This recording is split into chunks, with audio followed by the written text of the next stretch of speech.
Good evening. We bring you the latest in the world of sports. I'm Paolo Del Rosario. We give you the conversations you want to hear from your favorite icons and athletes. I'm Diego Dario. And in tonight's game plan, we've got an exclusive one-on-one interview with two-time NBA champion Kevin Durant as he looks ahead to suiting up for the Phoenix Suns. We'll also find out how the UP men's volleyball team is preparing for their UAAP comeback. And we'll take a look at the latest development on Russell Westbrook's new home. Buckle up, sports fans. Let's get in the game. Well, 2023 has been a roller coaster year for Kevin Durant in the NBA. After the end of his latest chapter with the Brooklyn Nets, he now looks ahead to the next stage of his legendary career as he suits up with the Phoenix Suns. NBA hype host Boom Gonzalez got the chance to sit down with the two-time Finals MVP during the NBA All-Star Weekend for an exclusive interview in this special edition of Inside the Game.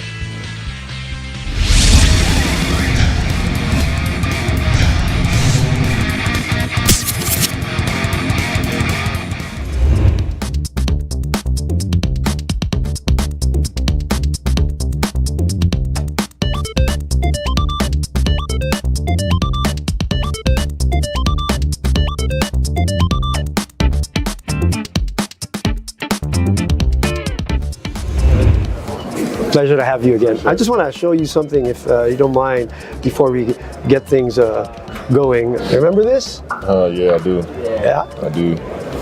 Yeah, that was a fun trip. All right, the Philippines. I enjoy Manila when I go. That's great. We just showed him a picture of the Kevin Durant Manila tour. Well, I want to start with that. What are your fond memories about that visit in the Philippines? Just the people. They were so excited to see us, and they supported us so much, and it's very rare to get an NBA player to come hang out with them for a couple days. So I had a lot of fun. That was my third time in Manila, so right. I felt like those people starting to getting used to me a little bit. Get a feel for me a little bit, so it was fun. I enjoyed myself. Now that was the third time you're in Manila, but that was the first time that it was all about you. Yeah. It was just you, and when we talk about the main night, when I hosted you that main night, usually, obviously fans pack an arena because there are two great teams there, or there's one big team, but it was all about you, and they packed the arena. When you think about that, all the things that you've done and all the arenas that you've been to, does that still blow your mind? It does. It does. Like you said, we usually play two teams. It's a lot of people that you can focus on. Right. You come to see multitude of guys when you watch a basketball game, but to know that many people supported me on another side of the world, right. It just means a lot to me. I come from a small town, and I didn't think my name could be ringing all across the world like this, but I'm glad it is. I'm glad people were really inspired by my game and enjoy my game, and I just try to do my best to represent them every time I step on the floor. The FIBA World Cup will happen in Manila in August, and one of the many teams that have already committed to going is Team USA. Is that something on your mind? What are your thoughts on that? Yeah, it's on my mind. I thought about it, but I don't know. Not yet? Right now. Great. I definitely want to get through this season, and I love my Team USA family, and as much as I can try to go out there and play, I will, but it's got to work out for me as well. Getting up there in the league, so I want to, these summers are important to me, so, but it's something I'll think about for sure. Yeah, for sure. All right, well, that's good enough for us right now to hang on to at the very least. All right, you've had a spectacular career. You've experienced everything already. Even when it comes to transferring and trading, correct me if I'm wrong, but I don't think you've experienced transferring before the All-Star, then after the All-Star, you're going to be with a different team that has a chance to win a chip. Does that feel weird at all? Because usually it's the off-season or prior to the season. Yeah, it definitely does. I've never expected to be traded before, and I never thought I would go through, a trade. I've been through 16 trade deadlines. I never thought I'd be a part of one. So it was a unique experience. It was something I can always, talk about and add to the bevy of experiences I had since I've been into the league. I feel like I've experienced it all, from winning championships to, being an MVP, being traded, being signed as a free agent. So I feel like I've done everything in the NBA so far, and this was definitely a new experience for me. And, the transition, the off the court stuff is what people don't realize that's difficult. getting up and changing your home base in a matter of days. Yeah. You know, so it was that's the tough part, but we got a lot of resources to do so Right. we'll figure it out, and I'm glad I'm with Phoenix now. Yeah, it was a bit weird now that I thought about like the mid-season transfer. Speaking of the team you left, we were watching the introductory press conference with Phoenix, and one of the things that struck me there in that moment was you did get a bit emotional talking about your departure. Yeah. Was there a particular reason why? Yeah, I mean, I like to reflect on my time and really truly try to get a true understanding of what it means, you know, what I just did. You know, so coming off Achilles injury, which was the most significant thing that happened to me in my basketball life, and if for them to be there and it got me through that as I was recovering, I thought that was a huge part of my career. Right. We went through COVID and the bubble, and it's so much stuff that we had to fight through as an organization, me as a player, us as a league. So I thought those 3 years there was significant for me because there's a lot of mental hurdles I had to jump over, and a lot of the staff in Brooklyn was there to catch me a lot of the time. So it felt like I was building a nice base there, a nice family there, but I felt like I had to do what I had to do in order for me to put myself in position to be on a solid team. So moving forward, so it worked out for the best, I think. Right. The thing about one of the things that I got from the press conference, other than that one, is also the fact that you said one of the reasons why it didn't work out is you just didn't play together. Yeah. Obviously, enough time. Now here, you only have the second half of the season to work with the brand new team, guys that you know, obviously a great coach, great organization.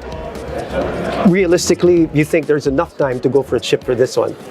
And why? Yeah, I mean, every day you want to compete for that. You know, I feel like every day we want to set a high standard, and I think that's the beauty of playing with the Suns and playing for Coach Monty is that regardless of what your record is, regardless of what you did last night, you still held to that high championship level standard. And I think if we continue to consistently do that every day, we put ourselves in position to be successful. So I don't like to predict championships or talk about them like that because it's hard to do, and life is very unpredictable. But I like to just, you know, put ourselves in position by the work that we put in every day just to give ourselves a chance. That's how I look at it. Right. Do you have any prior connection with anybody from the organization, players, maybe, and a connection that the media has not seen, people don't see, maybe some runs in the off season, and who, if ever? I mean, I just got a lot of connections with the Suns. Monty obviously kept coaching me in OKC. I played with Damian Lee in Golden State. I played with Cameron Payne in OKC.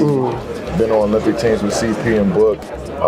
It's a couple guys on Monty's staff that were coaches in OKC with me, Mark Bryan, Steve Scalzi. Like, there's a few ties there. And the NBA is one big family. We all move around. Right. It feels like. So I work with a few guys in a couple spots, and so it's good to have some familiar faces. There are three things that I'm quite sure that I know about you, just watching you and having spent time with you. First, you want a ball. It's a pure love of yours.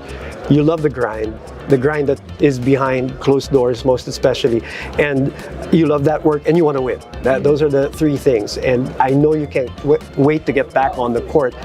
Is there a timetable for you already when it comes to that? It's winding down. Hopefully the next week or two. Wow. Okay. I don't know exact date. Right. You know, I'm just trying to take the day at a time. Right. I mean, this is one of those injuries you can't rush. So hopefully in a couple of weeks, man. I wish I could tell you a date, but I really don't know right now. You look like you're itching to get back in there, right? I am. I mean, I miss the game. I miss the routine. It's a different routine when you're rehabbing and when you're playing. You know, so I'd rather be playing. Right, of course. The team instead of being isolated and rehabbing. So I miss the routine, the grind, and you know, look forward to getting back to it. That's what I see during your interviews, like that passion and that itch to just get out there and be out there. Anything you want to say to our Filipino fans? If you see them in August, great. If not, is there any message you want to? Everybody in the Philippines, I love you so much. Thank you for all the support. You've been supporting me since day one. Regardless of where I play, where I go, you've been there. So hopefully I see you guys soon. I won't promise anything for this summer, but I'll see you guys in the near future. KD, ladies and gentlemen, let's wish him luck. And hopefully when he gets back, stays healthy for that championship run. We appreciate your time, man. Thank you, brother. We love you.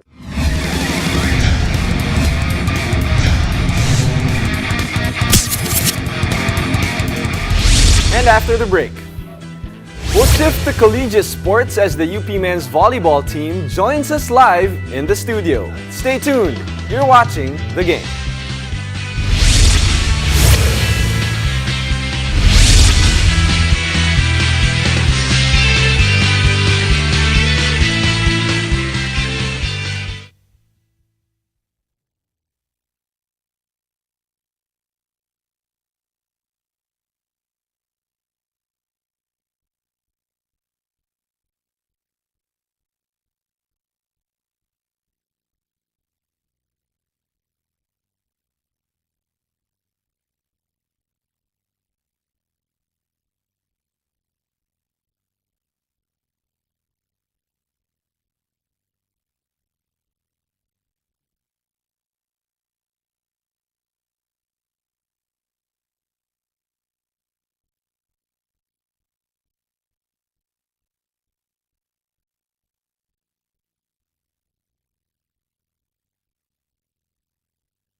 Welcome back to The Game.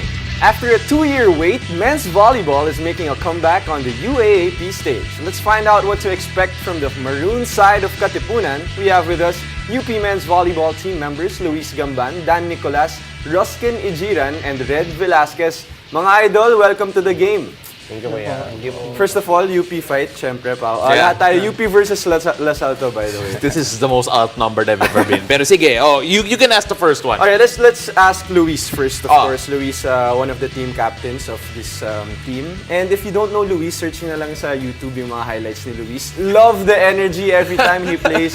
How was your preparation? 2 years na walang men's volleyball sa UAAP. Although some of you guys played for beach volleyball. But how did you prepare para sa season na darating na to?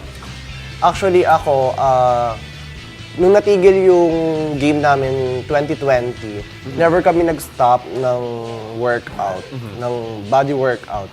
Until netong year na to, nagkaroon ng season 84 na beach volley. So nagkaroon kami ng pondo para dito sa season na to. Right.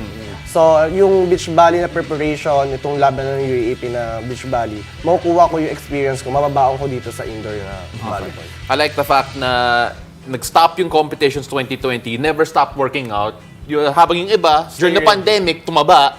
Ito, these guys stayed fit. But then, Dan, yung team nyo ngayon, nagkwentuhan tayo kanina, half the team are rookies. At yung kalahati sa team, seniors. Pero mga 2 games ang ating experience nyo sa UAAP. Kamusta naman yung dynamic na yun? Gaano ka-excited pare i-resume yung UAAP career mo? Ayun po, sobrang excited po at masaya po dahil after 2 years po, bumalik po.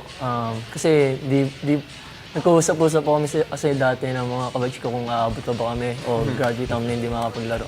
So ayun, yung pace ngayon ng team na to ay okay naman po yung tinatrabaho namin ngayong season para mag-prepare talaga ngayong season 85. And Russ, ikaw, you've been with the team since season 80, sinabi mo sa amin. And how did you see that change, yung program ng UP, especially volleyball, from season 80, tapos nagka-break because of the pandemic. Then now, opening na for men's volleyball.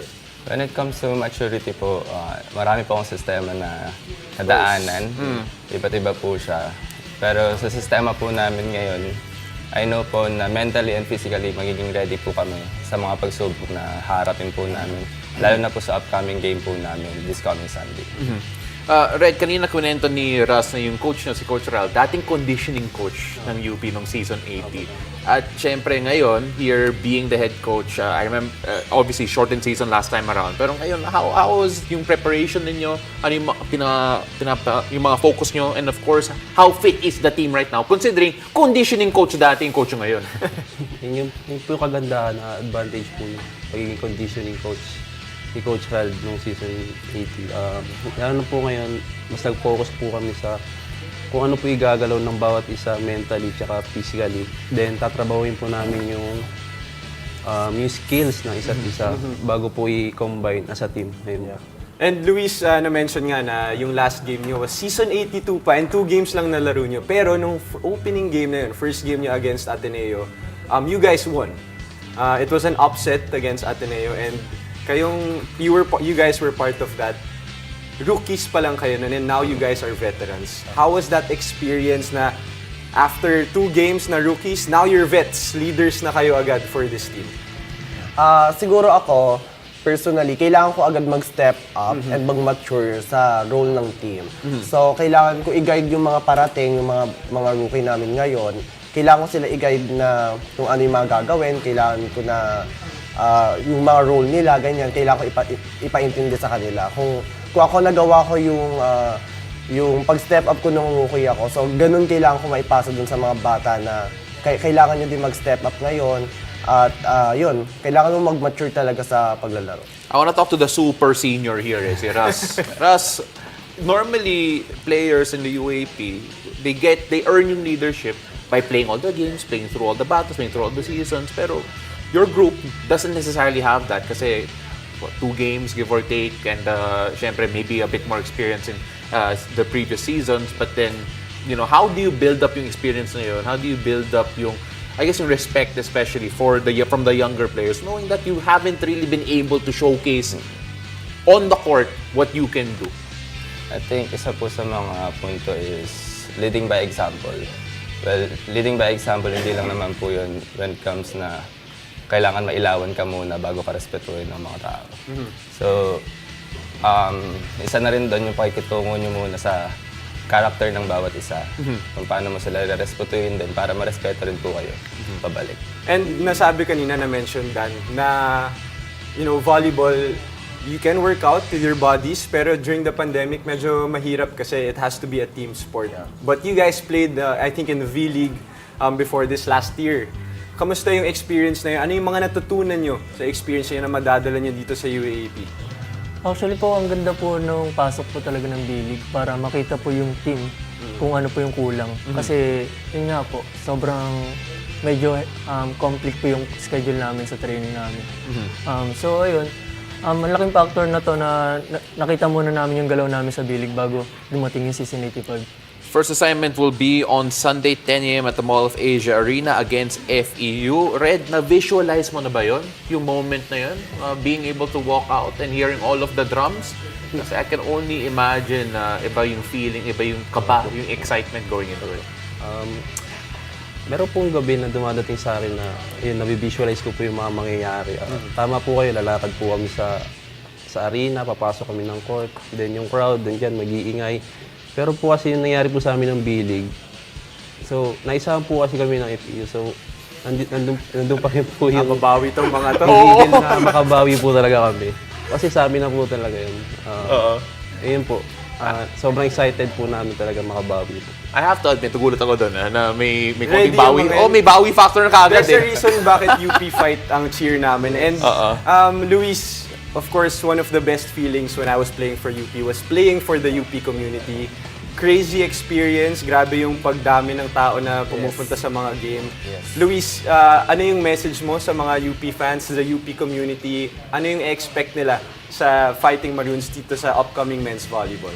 We will assure na ibibigay namin yung todo namin.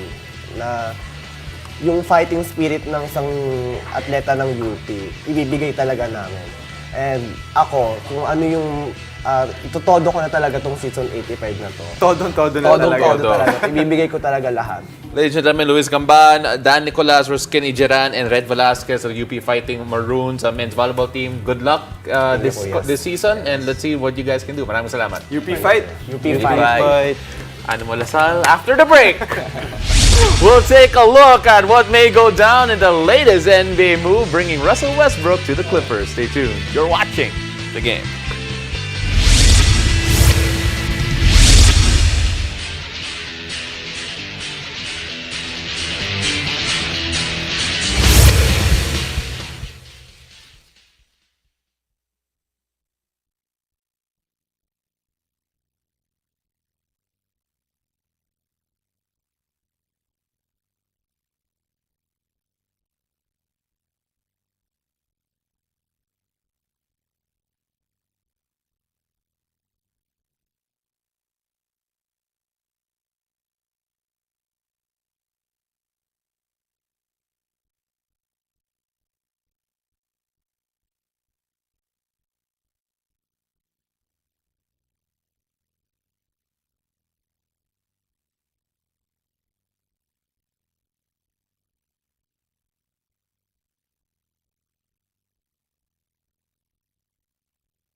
Welcome back, you're watching the game. Russell Westbrook may be coming back to LA, this time wearing different colors though.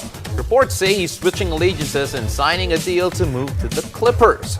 Now with me to break down the latest news on the Brody is NBA Philippines All-Star analyst and my co-host for today, Diego Dario, putting in the work here double time. I have to admit, going back to LA, but to the Clippers, Utah Jazz legend Russell Westbrook obviously making that move, or at least reports are saying so. First thoughts when you heard it? I mean, so after that 3-team trade, the Utah Jazz acquired the rights to Russell Westbrook, but I think I'm the one who's supposed to ask you, Pao, since you're the Utah Jazz fan. Why do you think that they waived Russ after that trade? Oh, okay. Ito, from a Utah Jazz perspective, you have to realize... Anyway, I can't believe that you're still talking about Russell Westbrook after all these. Yeah, after all of this. But then Okay. the Jazz having to buy out Russell Westbrook, it just shows that he doesn't fit yung timeline nila. Right. Next season, he's not under contract anymore. You have to be able to move on from that and focus on the other guys, Colin Sexton, Larry Markkanen, Ochai Abaji, and so on and so forth. Russell is just not part of that future. Right. It just makes sense for him to move, and of course, he'd like to ring chase somewhere else. And at this point of his career, he's not at the point where he's just going to be a locker room guy, a voice in the locker room. He can still play. He's still athletic. He still has that Russell Westbrook dog in him. But I think if eventually the Clippers sign Russell Westbrook, it's going to make them better. Because the Clippers currently are at the 4th spot right now, if I'm not mistaken, in the West. So Westbrook, I think, will make this team better, especially with Kawhi slowly becoming healthier and healthier, and Paul George in there as well. I think on April 5, it will be the Lakers against the Clippers. It will be really interesting. I have to double check the date here. But then you take a look at this in terms of the fit, in terms of them being a contender here. Thus, you say they make him better, but then with all of the narrative we've had on Westbrook before, how does that make sense? I think because with the way the Clippers run their offense, let's get a bit technical here, they're on 5 out. And that's a lot of space for Russell Westbrook to operate. The Clippers, if you notice, they have a lot of shooters also in Kawhi, Paul George. So Westbrook will have a lot of space to operate and go downhill. And also, he doesn't have to buy a new home because he's still in LA, pal. He has to sell his home in Utah, but I don't know. But again, Jegs, I really appreciate all of that. And let's see what Russell Westbrook can do for the rest of the conference. Yeah. And thank you guys for joining us. I'm Diego Dario. And I'm Paolo De Rosario. This has been The Game.